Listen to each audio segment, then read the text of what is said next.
withdrawal of consent. There is a moment when continued participation becomes a choice rather than an obligation. That moment arrives when a system asks you to override what you can see, what you know, and what you would never accept if it were happening to someone you love. When it demands that you subordinate conscience to compliance and calls that maturity, this is where consent of the governed matters. Not the symbolic consent of voting cycles or party affiliation, but the daily, quieter consent that shows up in what we excuse, what we defend, and what we refuse to name. Systems do not survive on force alone. They survive on the willingness of ordinary people to rationalize what should disturb them. That is why this conversation is not really about policy. It is about whether people still believe they have the right and the responsibility to say no when something violates their moral threshold.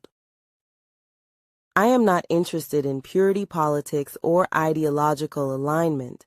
I am interested in limits, in lines that do not move simply because authority demands it, in the recognition that procedures alone cannot hold together a society if those procedures hollow out its humanity.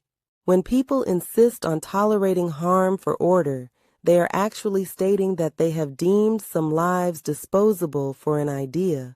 That decision may be legal, it may be popular, society may even normalize it. But it is not lawful. Withdrawal of consent is not chaos. It is not rebellion for its own sake. It represents the final act of sovereignty that remains when every other lever has been pulled and failed. It is the refusal to lend one's moral weight to something that no longer deserves it. A free society does not require unanimity. It requires conscience. And conscience does not ask whether a position is defensible. It asks whether it is livable. This is where I stand, not because I have all the answers, but because I refuse any answer that requires the abandonment of my humanity. That is not extremism. That is the minimum.